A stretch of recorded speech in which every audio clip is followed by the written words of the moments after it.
Meltdown, a four-part investigation of the orgy of greed and recklessness that drove the world into financial collapse. Only now are the hard questions being asked. Only now are the key players being held to account. In this hour, the story of the men who crashed the world. The billionaire mortgage seller who fooled millions. Everybody wanted to own a piece of real estate to get into the game. The high-rolling banker with a fatal weakness. Jimmy Kane tried to handle what looked like a joint. I'm not kidding. The ferocious Wall Street predator. I want to reach in, rip out their heart, and eat it before they die. And the power behind the throne.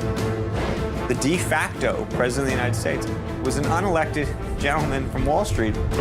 Meltdown, the secret history of the global financial collapse.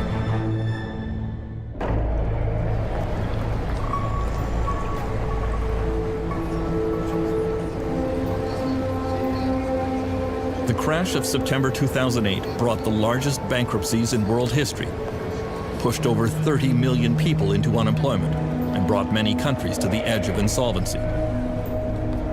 Wall Street turned back the clock to 1929. The tremendous crowds which you see gathered outside are due to the greatest crash in the history of the New York Stock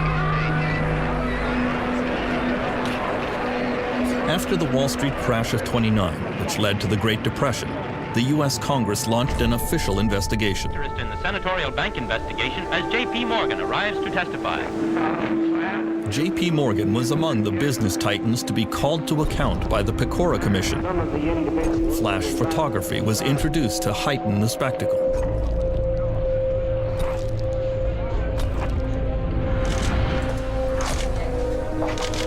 In 2010, the same model is followed for a new investigation of a new financial collapse.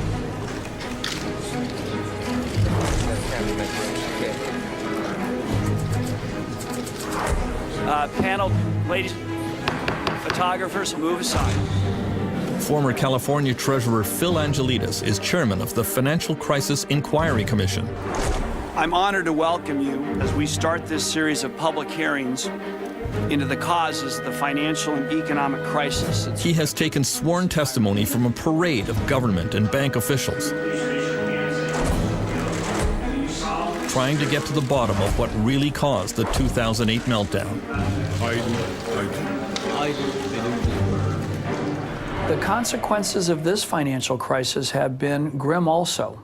27 million Americans who are either out of work, can't find full-time work, or stop looking for work. Millions who have lost their homes, and millions more who are in the foreclosure process. Trillions of dollars of wealth loss. I think one of our jobs is to try to rationally explain to people what the heck happened. People want to know. How did it all go so wrong? The key trigger of the 2008 financial meltdown was easy lending in the U.S. housing market. In an era of very low interest rates and reduced bank regulation, there was an astonishing building boom across the United States. In California, banks decided that virtually anyone could qualify for a home loan. Jim Kling has been a real estate agent in San Diego for over 20 years. Really, in 2004 and 2005, if you could fog a mirror, you could get a loan. That's how bad it was. They didn't really know or care about the qualifications of the buyers. And a payment on that. And whether those people could make those payments or not apparently wasn't much of a concern. Bills getting to be more than you can manage? Crossroads Mortgage has a whole range of solutions geared to people just like you. So if you're thinking of buying a home or refinancing? Even if your credit is less than perfect, AmeriQuest can help. Call 1-866. Banks began making what were called subprime loans to people who could ill afford to pay back the money, especially if house prices ever went down.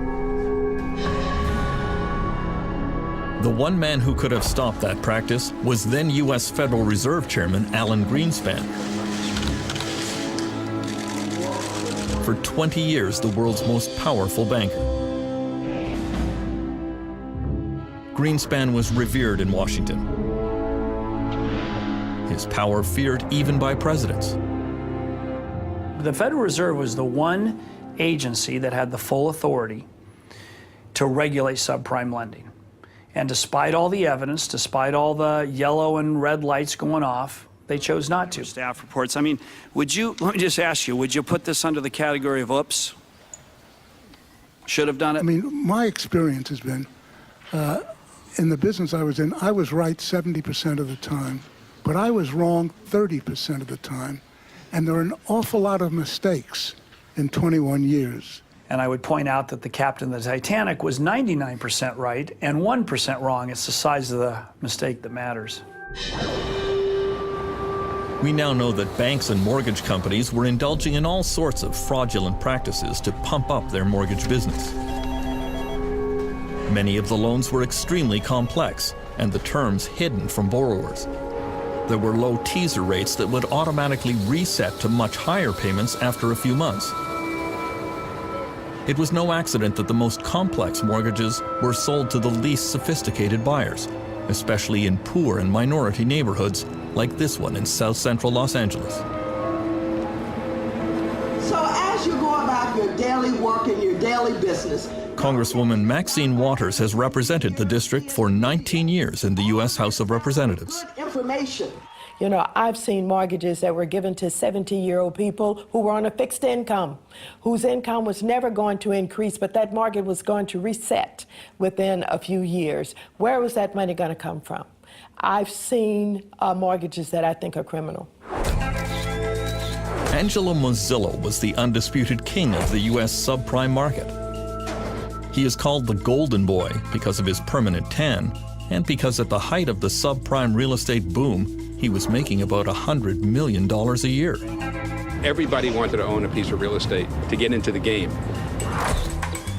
He became the darling of business magazines with a slew of fawning profiles of his rags to riches story. He always claimed that he was a friend to the poor and that his lending practices were helping scores of Americans attain the dream of home ownership.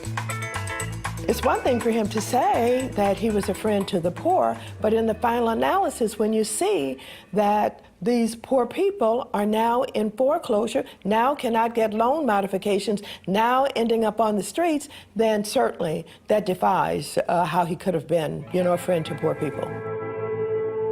Mozillo's company, Countrywide Financial, grew to become the biggest mortgage lender in the United States. Call Countrywide. We never stop thinking about what you need. And that makes home buying easy.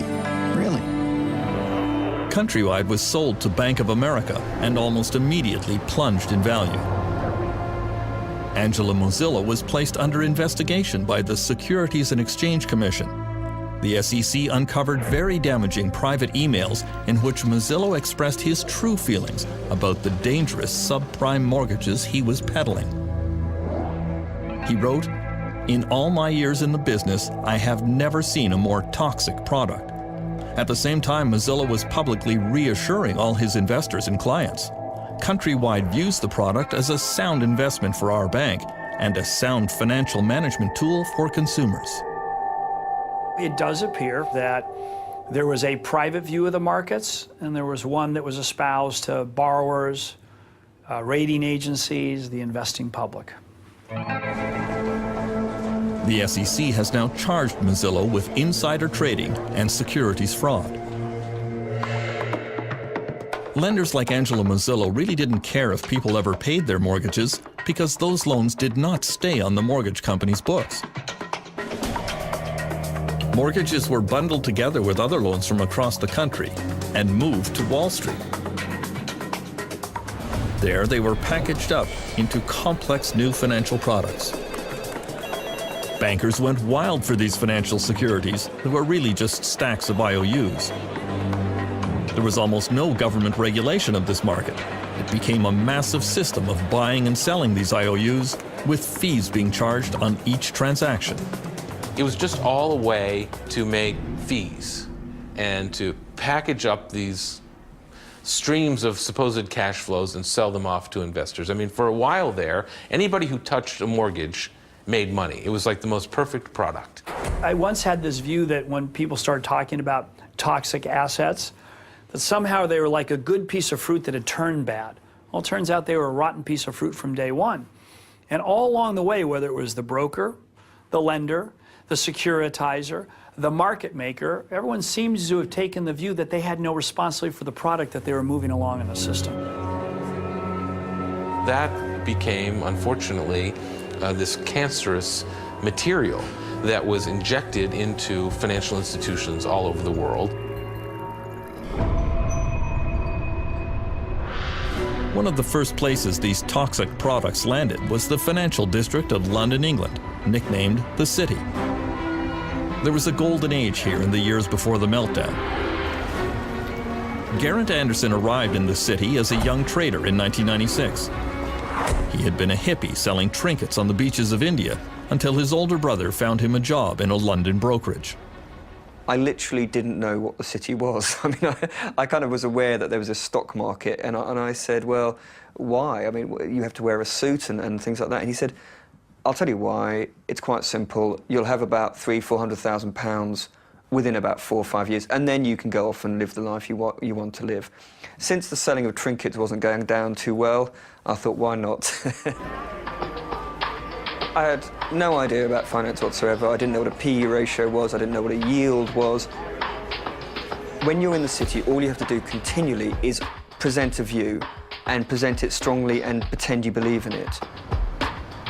It was all about schmoozing clients, taking them to strip joints, taking them to bars, getting that company credit card out and really giving it a bash. The wild atmosphere in Britain was brought about because Chancellor of the Exchequer Gordon Brown was easing financial regulation there. He called his new approach the light touch. We will advance if there is light touch regulation, a competitive tax environment, and flexible. Well, Gordon Brown light touch was an effort really to make the City of London the world's greatest financial centre. And it meant giving the financiers, giving the bankers a very free hand in the marketplace. Paul Martin was Canada's finance minister in those years. He says deregulation came about because of a competition between New York and London to become the financial capital of the world. The race to become #1 was very, very important. But how do you attract the financial industry? Well, the most logical way is what they call regulatory arbitrage, which simply says, let's gut the regulatory system, and therefore more people will come. The prevailing culture was one that the markets always go up. It was an easy way to make money, drinking champagne, fat cat analysts. It was a joyous time. Everywhere you looked, there was great big new offices being put up, statues being put in the forecourts, people building great monuments to themselves in terms of the buildings they occupied and the way that they behaved. By 2004, Geraint Anderson was making a salary of $300,000 a year, plus an annual bonus of $700,000. He was invited onto business television shows as an analyst. Strong. We had profit before tax growth of 9.5%. The whole game is increasing your bonus. You don't go into the city to do the world some good. You go there to make money as quickly as possible. And if that means lying, cheating and stealing, that's what you do. Regulators and politicians are just deemed to be idiots. It's all about we will thrive with light touch regulation. And that, of course, is exactly what Gordon Brown was encouraging as Chancellor of the Exchequer. And interestingly, he calls my precise period in the city the age of irresponsibility. But it was partly to do with the fact he just said anything goes. And, to me, it's just obvious. The way people were behaving was a rational way of behaving in the context of the bonus system and the lack of regulation. If one country could be the microcosm of everything that went wrong in the years before the meltdown, Iceland is it. It is a place of staggering natural beauty. From its geysers, to its waterfalls, to its famous Blue Lagoon, it is a magnet for tourists. One thing Iceland was never known for was banking and high finance, at least until a few years ago. Iceland was transformed through the ideas of one man, longtime Prime Minister David Oddsson. He decided to shake Iceland out of its social democratic past and remake the country according to his free market principles. He surrounded himself with like-minded admirers. David Oddsson is somebody who fulfills the two criteria that Machiavelli puts up about political leaders. He is cunning as a fox, and he is courageous as a lion. David Oddsson wanted to privatize almost everything touched by government. Iceland's #1 resource industry has always been fishing. Oddsson parceled up the country's fishing grounds and passed them off to big ship owners. On Egil Helgason's popular political TV show, the reaction was disbelief. For many people, this would sound as it's almost surreal. You take the fishing grounds, the fish that swims in the sea, and you give it to a bunch of people who own ships for good. This is the main resource of our country. This was the beginning of what came later. In 2003, Oddsson made his most controversial privatization. Some of the biggest banks in the country were auctioned off in suspicious circumstances. Coincidentally, they ended up in the hands of some of David Oddsson's closest friends. Mr. Oddson's friends were father and son who came from Russia with some money they had made from shady dealings in the brewery business in St. Petersburg. And suddenly they found themselves to be the owners of the oldest bank in Iceland. These guys didn't know the first thing about banking. In retrospect, they're either greedy criminals or complete fools. The newly privatized Icelandic banks embarked on an orgy of dangerous financial practices. Bankers sold securities back and forth to each other at vast markups that falsely inflated their value. All Icelanders were encouraged to buy a house, or even two. The central bank lowered interest rates, flooding the country with easy credit.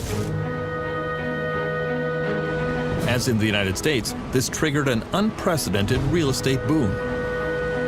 Icelanders living and working abroad came home to take advantage of the wild market. I lived in the UK till 2003, 2004. Then I came home. I bought a flat for 9 million kroner here downtown, almost close to where we are now. 1.5 years later, I sell it for almost 15 million kroner. I'm like, hey, what's going on? I've done nothing to this flat, and here we are, 6 million kroner in my pocket, just for keeping it for 1.5 years. And of course, when you're benefiting from it, you're sort of, okay, well, this is great. There's a saying now, if something is extravagant, oh, this is so 2007, you can't be serious. 2007 is having Elton John in your 50th birthday party, as one of the business tycoons did. People just went too far. People took one loan too many. People bought one car too many. Iceland was not alone in its reckless financial planning during the boom years.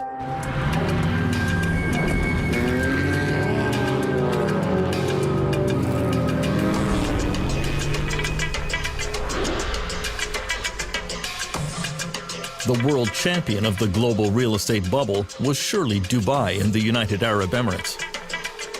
Money was no object, as every local sheikh and every booming company competed to see who could erect the most ostentatious building. No idea was considered too outlandish.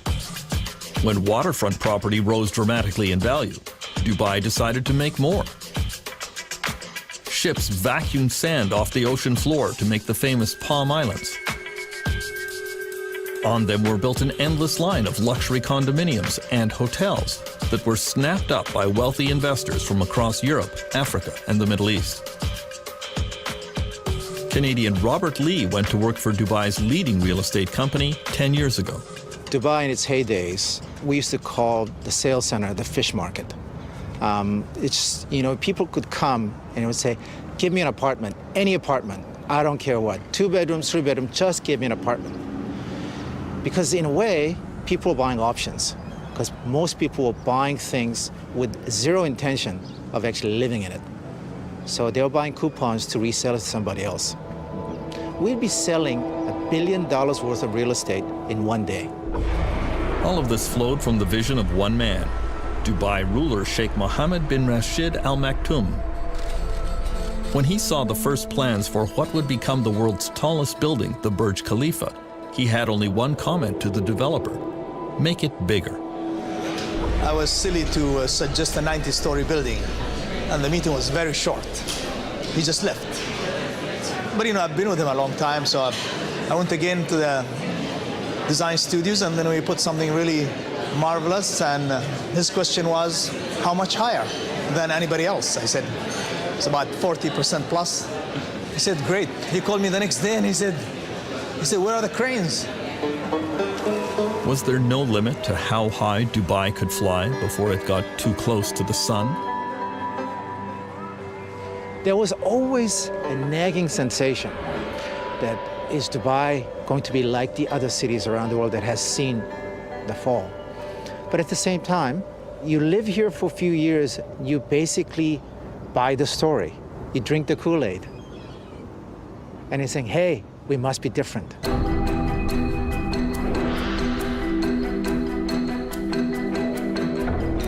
The man who would become the central actor in the meltdown took his position on the stage in 2006. Former Goldman Sachs CEO Hank Paulson was one of the toughest of the Wall Street titans. Then he accepted the invitation of George W. Bush to become the U.S. Treasury Secretary. It was a controversial choice.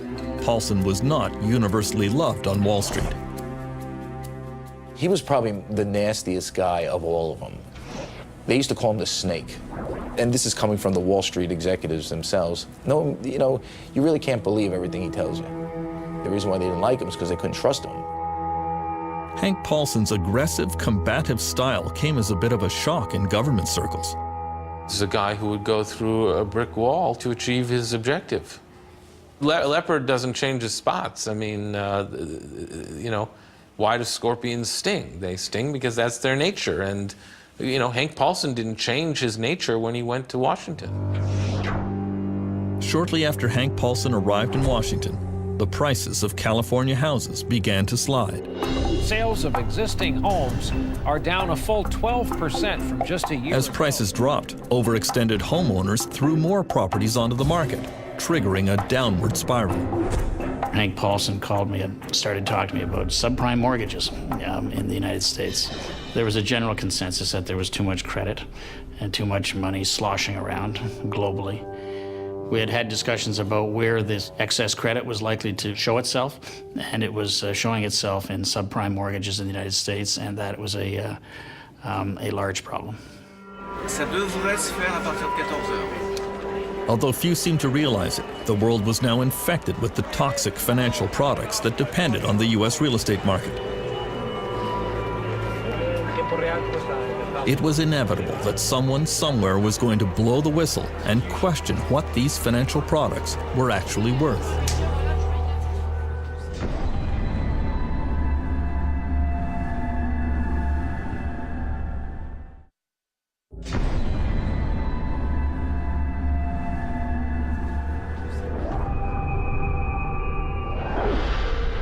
As it happened, the alarm sounded in Paris in August 2007.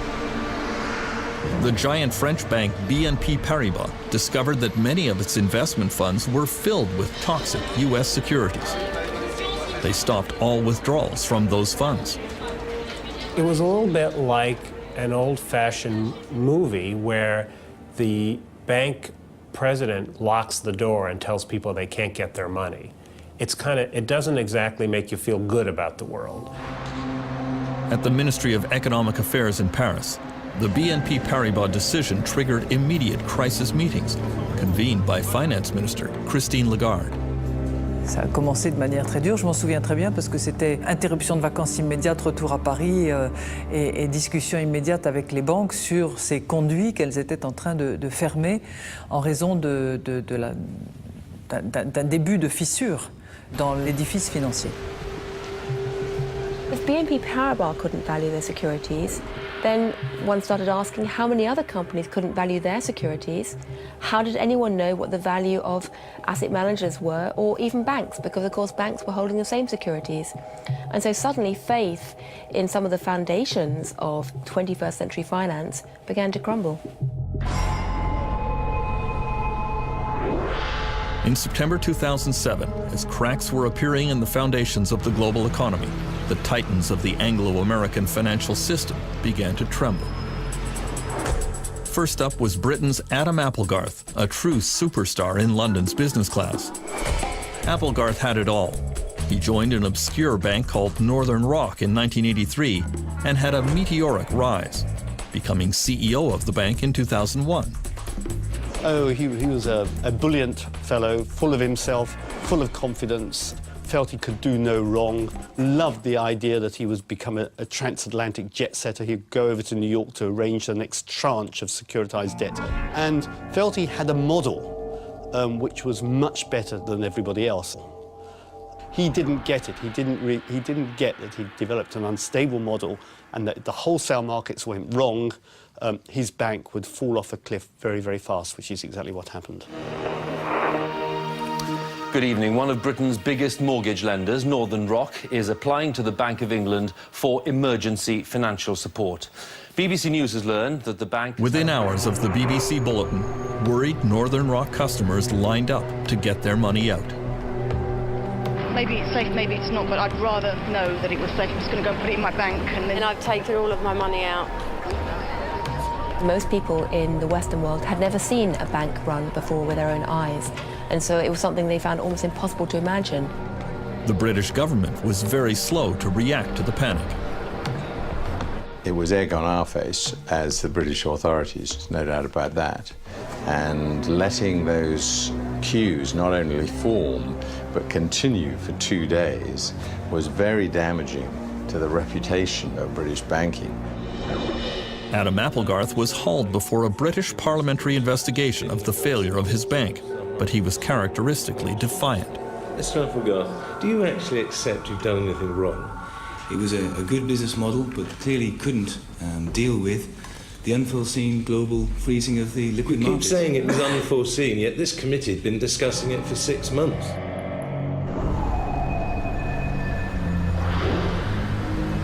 The Northern Rock crisis in Britain could have been taken as a serious warning on Wall Street, but it was not. I think people saw this as that's happening over there, that's not happening here. I think that the sense of interconnectedness was not realized until the very last moment.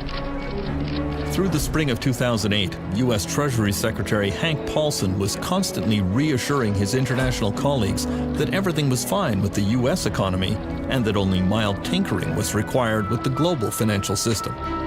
In private, French Finance Minister Christine Lagarde advised her friend that he was being very foolish. Je lui ai dit, Hank, on voit le tsunami qui nous arrive dessus et tu es sur la plage en train d'hésiter sur la couleur du maillot de bain qu'on va porter. The first major U.S. casualty of the financial crisis came with the dramatic fall of one company and one man, the richest CEO on Wall Street. Jimmy Kane was a legend. He had come up through the ranks to become president and chief executive officer of America's fifth largest investment bank, Bear Stearns. He was famous for his backslapping, hard drinking, and high living style. Jimmy is really out of central casting. I mean, I've described him as an amiable rogue. I mean, he's definitely can be quite charming, definitely can be quite ruthless. Has a twinkle in his eye, and I think that combination of ruthlessness and charm, that people get to the top with that combination. Jimmy Kane was a flashy risk-taker in business and in his personal life. In 2007, he was worth over $1 billion, and he wanted everyone to know it. Every Thursday afternoon after the stock market closed, he would board a private helicopter a few blocks from his Manhattan office and fly off to his country house on the Jersey Shore for weekends of bridge and golf. He did have one troubling habit that would come back to haunt him. He used to brag about smoking pot. I'm in the elevator of Bear Stearns, and it was 2004, 2005, and Jimmy Kane tried to hand me what looked like a joint. I'm not kidding. Kane's pot smoking became public at the worst possible time for his firm. In the fall of 2007, Bear Stearns' risky bets on mortgage-backed securities began to go wrong. The firm started to hemorrhage money. Then in November, the Wall Street Journal carried a front-page story which portrayed Jimmy Kane as an absentee landlord who was always out of touch at either golf games or bridge tournaments while his firm was in crisis. To top it off, the Journal publicly revealed his taste for marijuana. Joe Kernan, who's my colleague on CNBC, says, "Hey, Charlie, what do you think about that hatchet job that the Journal just did on Jimmy Kane?" And I don't know why I did this, but I started imitating smoking a joint. Force issue, but also apparently, that whole bit. Little smoke and a little what did he pot say? there. Listen, 2 minutes later, my cell phone rings and it's Jimmy Kane screaming at me, and he's like, "What are you doing? I don't smoke pot." I said, "Stop it. Stop it." I said, "Listen, who cares? I mean, you're not breaking the, it's kind of a harmless crime. Why don't you just laugh it off?" And I'll never forget what he said to me. He goes, "Laugh it off. You try to laugh it off. You're not running a company." You know, Jimmy had made a lot of enemies on Wall Street. It's a very competitive Darwinian place. If they smelled, chum in the water, the sharks are going to circle. In January 2008, Jimmy Kane was forced out of the CEO position and became an unpaid chairman of the board at Bear Stearns, but the firm continued a downward slide.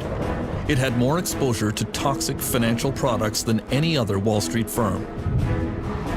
Kane had left a ticking time bomb behind him, and it exploded in March 2008. Rumors swept the financial world that Bear Stearns had liquidity problems, trouble raising cash. When Hank Paulson heard the rumors, he told his Washington staff this will be over within days. He knew that Bear's clients would immediately pull their cash out of the bank, causing it to collapse. We have some breaking business news tonight. The storied investment bank Bear Stearns is reportedly close to selling its... Paulson was right. On Sunday, March 16th, Bear Stearns was taken over by rival J.P. Morgan in a deal bankrolled by the U.S. government. Just 1 year earlier, Bear's share price had been a lofty $170. Get this, it's valued at about $2 a share in this deal. $2 a share just last year. People thought it was a typo. Bear stock had traded, in the 30s or 40s. The closed in the previous Friday, and so, the idea that it would be worth $2 a share was impossible to fathom. Okay, can I ask you one question? No. Do you think that In May 2010, when Jimmy Kane was summoned before the Financial Crisis Inquiry Commission to account for the collapse of his bank, he seemed to suggest it had nothing to do with him. Kane presented Bear Stearns as a victim of market hysteria. The market's loss of confidence, even though it was unjustified and irrational, became a self-fulfilling prophecy. When I hear a lot of the people who come before us, I'm struck by the extent to which all the fingers point away from themselves. And I'm struck by the extent to which so many people on Wall Street somehow do not draw a correlation between the actions and activities and the risks they were undertaking and the crisis that occurred. Most world investors took exactly the wrong message from the bailout of Bear Stearns, that some banks were now considered too big to fail. The key message that emerged after the Bear Stearns bailout was that no matter what happens, the American government, and in fact it was presumed the European government, will not let a big bank go bust. Perhaps the most reviled figure to appear before the U.S. Congress in the aftermath of the meltdown was former Lehman Brothers CEO Richard Fuld. The 2008 collapse of his bank certainly caused the most damage to the world economy, and it financially ruined millions of Americans who had invested with Lehman. I'm very much aware that one day we had a firm, the next day we did not. At the hearings, Fuld became the prime target for a public that was angry at bankers.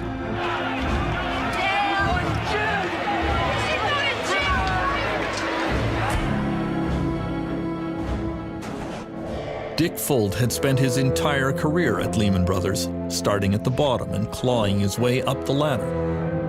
In later years, he assumed all the trappings of unfettered power. His word was law, his judgment never to be questioned. There was a huge cult of loyalty to Dick Fuld as the chief executive of the firm. People, on the one hand, admired what Dick Fuld had achieved, But secondly, this was not an organization where you, as a matter of casual incident, decided it was a good idea to disagree with Dick. The way he created Lehman Brothers, it was almost a cult of personality. The personality was his personality, which was, it's us against them, we're gonna fight everybody, and we're gonna win. Dick Fuld was determined to intimidate anyone who might cross him. In this internal Lehman UK video, he was angry that some traders were driving down his stock price. But what I really want to do is I want to reach in, rip out their heart, and eat it before they die. I think in the tape there's a sort of nervous laughter in the auditorium. I think that sort of reflects quite a lot about how people within Lehman saw Dick. On the one hand, it sounded at one level amusing, and then you sort of thought to yourself, I suspect if you were in that audience, the really scary thing is he sort of could probably do it. Lehman Brothers entered its death spiral on September 11th, 2008. The stock was plummeting. Dick Fuld was advised that it was time for a fire sale of his corporate assets, but he resisted. Telephone records show that U.S. Treasury Secretary Hank Paulson spoke frequently with Fuld, but he felt his message was not getting through. He was definitely exasperated with Dick Fuld. I think everybody was. He seemed to be unable to recognize the gravity of the situation his firm was in and unable to do the things that were needed. On Friday, September 12th, Hank Paulson decided that it was time for drastic action to save Lehman Brothers, but he did not want to authorize another government bailout. He flew to New York on his private jet and summoned all the Wall Street CEOs to an emergency meeting at the New York Federal Reserve Building. You know, the fire alarms are going off. The tornado siren is going. And so when the chief of police and the chief of the fire department says we need the heads of all the major employers in our town to come together to come up with a plan, you come. At 6 p.m., Hank Paulson started that secret meeting with America's leading bank CEOs. Jamie Dimon of J.P. Morgan, Lloyd Blankfein of Goldman Sachs, John Thain of Merrill Lynch, and John Mack of Morgan Stanley. I began working on a plan. Paulson told them that they all knew why they were there. Without their help, Lehman would not open for business on Monday, and the consequences for everyone sitting around that table would be disastrous. Across town, Dick Fuld was astounded that Hank Paulson had not invited him to the crisis meeting. Here his company is basically being carved up, and he's not allowed to be there. He's calling and they're not returning his calls. Inside Lehman Brothers, there was an air of unreality. The firm had been in existence since 1850. They had survived the Great Depression of the 1930s. They had survived the 9/11 attack that destroyed their offices in the World Trade Center. Surely they could survive this. Tonight, one of the biggest investment firms is in serious trouble. Lehman Brothers with a Lehman Brothers stock has been plummeting along with confidence in its ability to survive. These people had been through it before. They were going through it again. Do you know what? The rest of the world hates us, but that's okay because we're going to emerge on top here. And I believe that was what was persisting at Lehman Brothers right until midnight on the famous weekend. I don't think anyone really at the senior management believed it was going to happen. On Sunday, the bankers finally came up with a private sector plan to save Lehman Brothers. The company would be divided in two. The solid assets of Lehman would be purchased by Barclays, a British bank. The American bankers agreed to take over the questionable parts of the company. Just as everyone was about to celebrate, word arrived that the British government would not approve the deal. Hank Paulson placed an emergency call to British Chancellor Alistair Darling, but couldn't budge him. I understand Hank Paulson's problem. He had to sort out Lehman's problem, and the conversations we had were very amicable, and we understood each other's position. But I was quite clear. I could not agree to something where the British taxpayer was taking on a liability that people didn't fully understand. Paulson hung up feeling deflated and frustrated. He announced to everyone in the room, "The British screwed us." Objectively, this deal was never going to happen. And the most striking thing about this whole story is how little effort the Americans gave to talking to the British authorities until literally the last minute. Paulson knew Lehman's failure would bring financial catastrophe. Millions of people around the world would lose their savings and pensions. At this moment of maximum tension, Hank Paulson had a panic attack. He slipped out of the room and called his wife. I just said, Wendy, Lehman Brothers is going to fail, and it's going to be very bad, and a lot of people are looking to me, and I don't have all the answers, and I'm afraid, would you pray for me? This has been an historic Sunday on Wall Street, and it's not over yet. At this hour, the Lehman Brothers investment bank appears headed toward bankruptcy. With $613 billion in debt, Lehman is by far the largest bankruptcy ever in this country, dwarfing... On the sidewalks of New York and in investment houses around the world, there was a rising sense of panic. One who felt it was Mohammed El Arian of PIMCO in California, among the world's largest institutional investors with $1 trillion under management. I remember calling my wife and telling her, go to the cash machine, take cash out, because I'm not sure whether the banks are going to open tomorrow. There was a feeling that the system was incredibly fragile, that the unthinkable was clearly thinkable. Lehman Brothers officially declared bankruptcy at 2 a.m. There was widespread fear that could trigger a chain reaction that would take down the world banking system. At the New York Federal Reserve, then President Tim Geithner told his staff to prepare for the crash landing of Lehman. He told them to put foam on the runway. The problem is they didn't put nearly enough foam on the runway, and there were all sorts of unintended consequences. The ripples that they anticipated turned out to be a tsunami. The tsunami unleashed by the crash of Lehman Brothers would sweep around the globe, destroying millions of jobs and wiping out the economic future of entire countries. Protests rocked world capitals, from Reykjavik to Beijing to London.